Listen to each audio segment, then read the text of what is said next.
Hi guys, and welcome to Dan's Haunted Cottage, and welcome to a ghost story for Christmas. Now the ghost story that I'm going to bring to you today is quite a well documented one. Now I'm in St Albans Cathedral today, in the city of St Albans in Hertfordshire, and it's a wonderful place. In actual fact, the building that I'm in is not only architecturally stunning, but it's renowned and known to be the oldest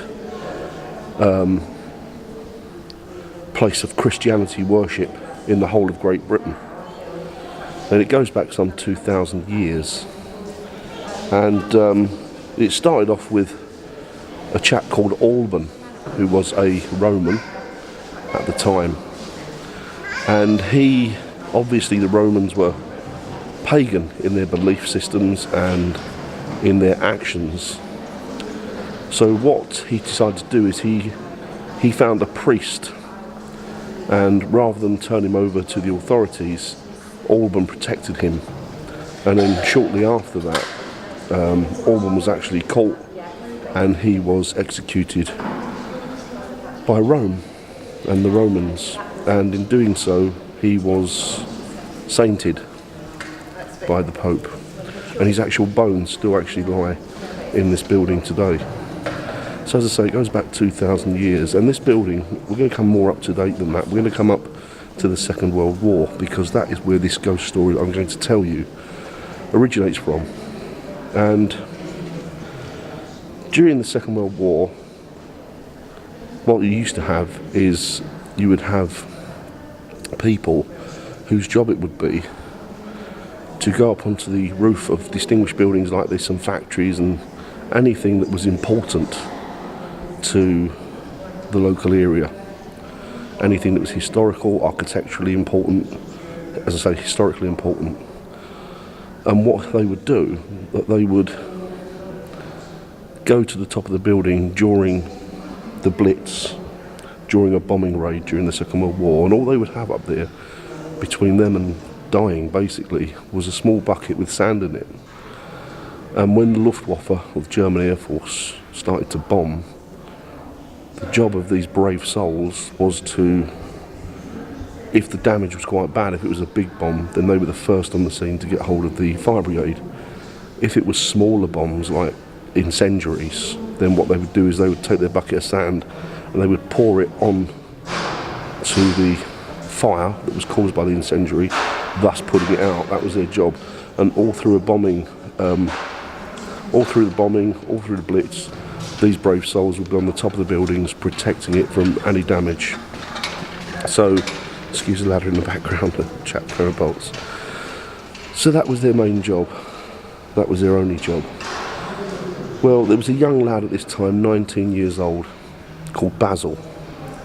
And Basil, obviously a brave lad, not frightened or perturbed by anything, was actually one of these brave souls. And it was his job to put the fires out, but they didn't do it alone. They normally had a comrade with them. There was two of them. They always did it in pairs. And he got to the cathedral early one day. It was winter, remember, and it was very, very dark. And he got to the cathedral earlier than his friend. His friend was waylaid for whatever reason, I don't know. Best known to himself, probably lost in the annals of time now.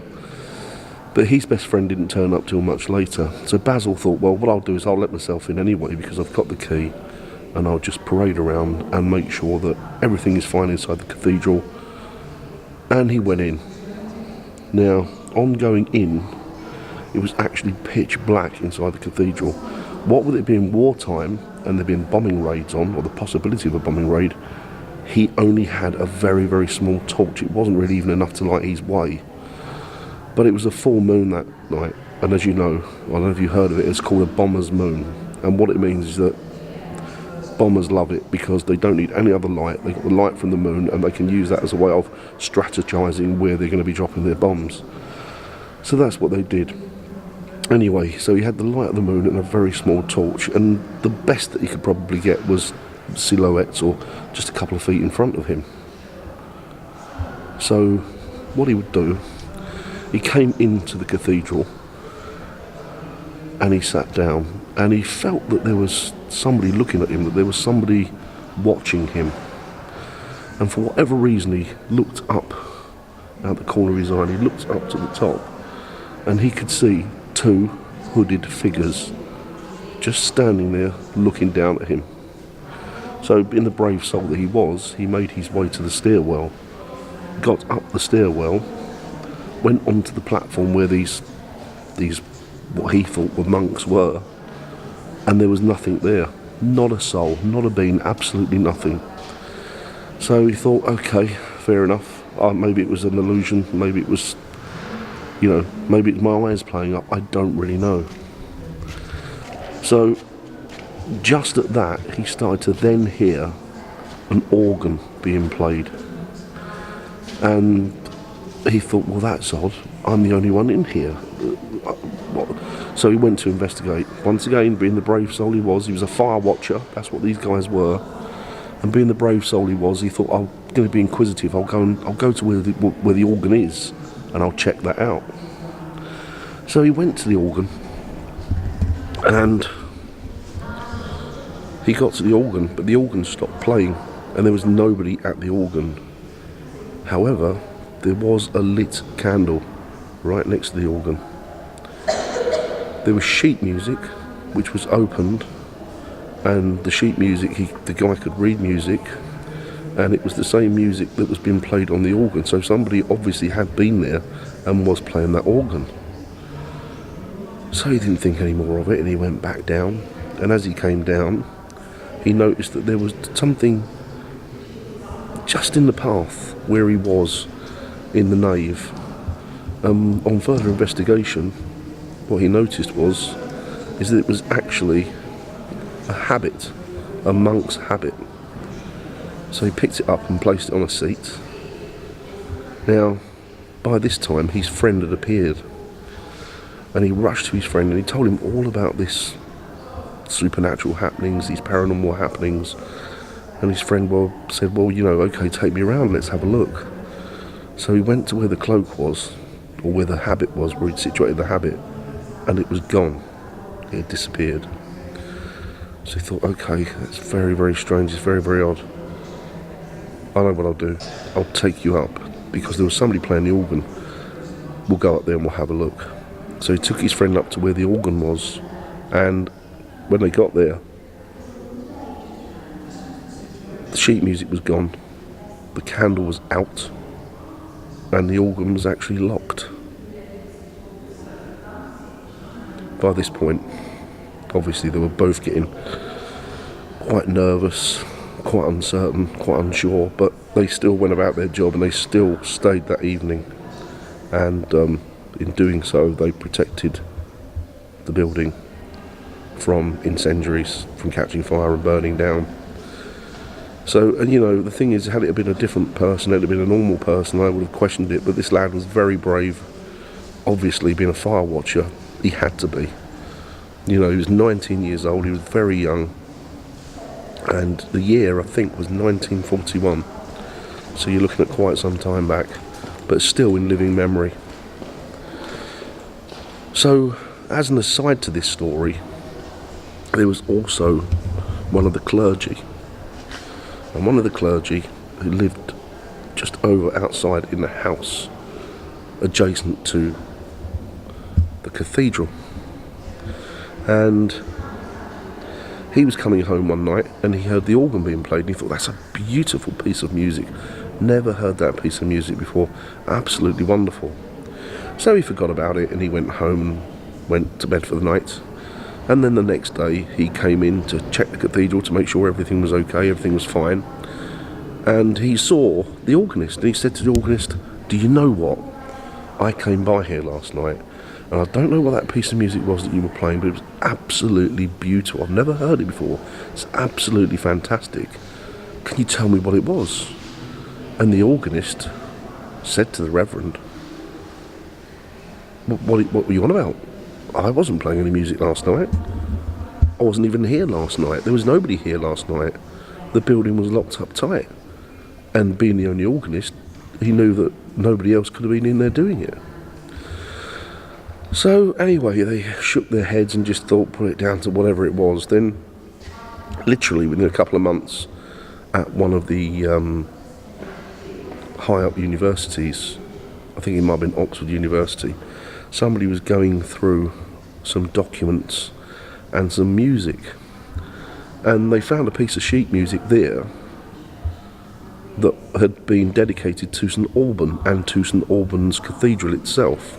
But this piece of music had been wrote in the year 1400. So we're going back 400 years, and when the music was played, when the music was whoever it was who was looking after the documentation at the university said, you know what a nice thing to do would be to send it to St Albans and to let them have it back, because obviously it's been lost for so long. It is for them, it is for St Alban, let's send it back. And so they did. Well, the organist received the piece of music and played it. On playing it, the Reverend heard it and said to the organist, that's the music, that's the piece of music that I heard you play, or I heard somebody play that evening. He said, well, once again, it wasn't me, and this piece of music only arrived 2 days ago. When you heard this music being played, that was at least a month or so. How do you explain it? I don't know. But there's just some of the quirky and spooky tales that go with this wonderful, wonderful cathedral. There are a lot more, I'm sure. Some that have been divulged and told, and others that have just been kept between the person who had the experience and the building itself. But as I say, this is an absolutely gorgeous building, and it goes back, or certainly it's been worshipped, or Christianity has been worshipped here for at least 2,000 years. But the building itself isn't that old, although the building itself is probably around about 1,100-1,200 years old, so it's pretty ancient in its foundation, and it's pretty ancient in the building itself. And St Alban is interred in here, and I will take you to show you the tomb of St Alban. And yeah, it will give you an impression of how beautiful this building is. Now, the reason that I wanted to tell you this, actually, that ghost stories for Christmas have been, well, they've been a tradition for hundreds and hundreds of years, and they were certainly very, very big in the Victorian period. And what people used to do is they would stay up on Christmas Eve and they would regale each other with stories of horror, terrifying stories about ghosts and ghoulies and things that go bump in the night and people that return from the grave.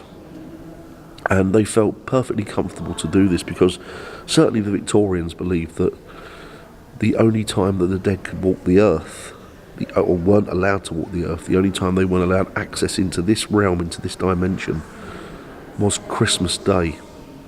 So they could stay up Christmas Eve, regale each other with these stories of horror, terrify each other, but then they could go to bed in the comfort of knowing that they wouldn't be disturbed by any paranormal apparition or paranormal or supernatural goings on through the night.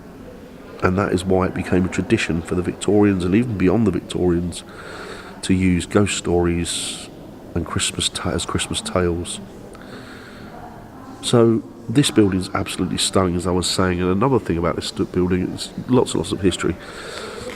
But obviously it started out as Catholic. It's now probably High Church of England, which I don't think is that dissimilar to the Catholic Church. I believe that a lot of their traditions are exactly the same, and a lot of their services are exactly the same.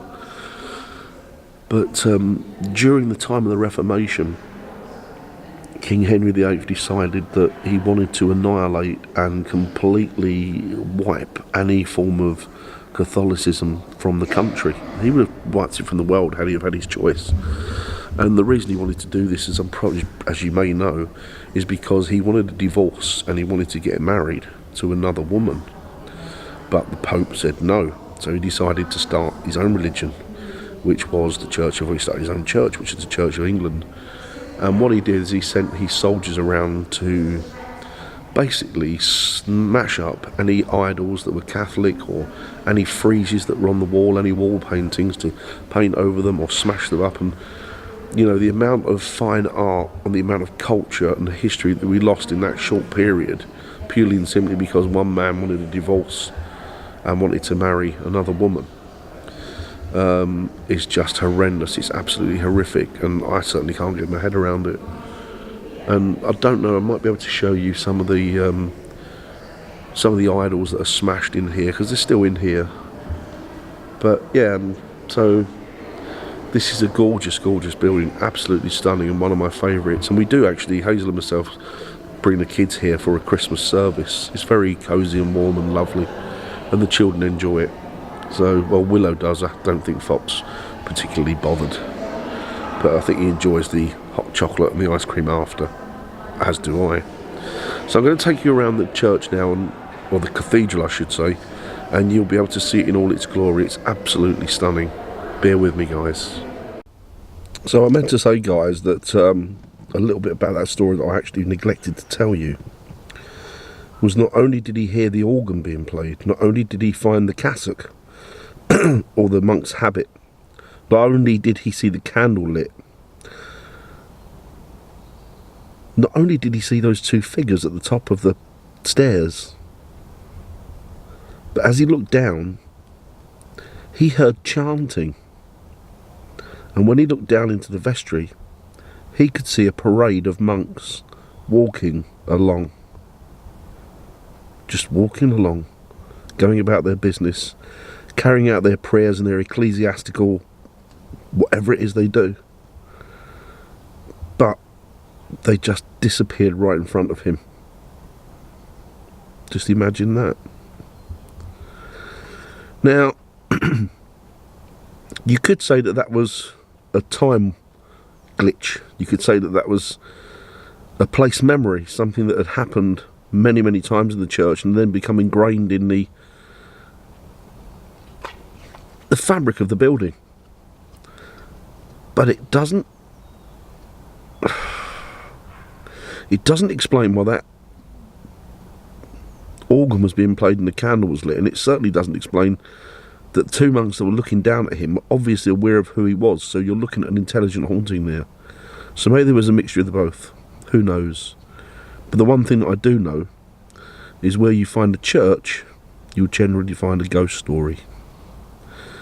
Don't let it keep you up too long, will you? And don't let it make you nervous to go to sleep tonight. Merry Christmas, everybody. Merry Christmas.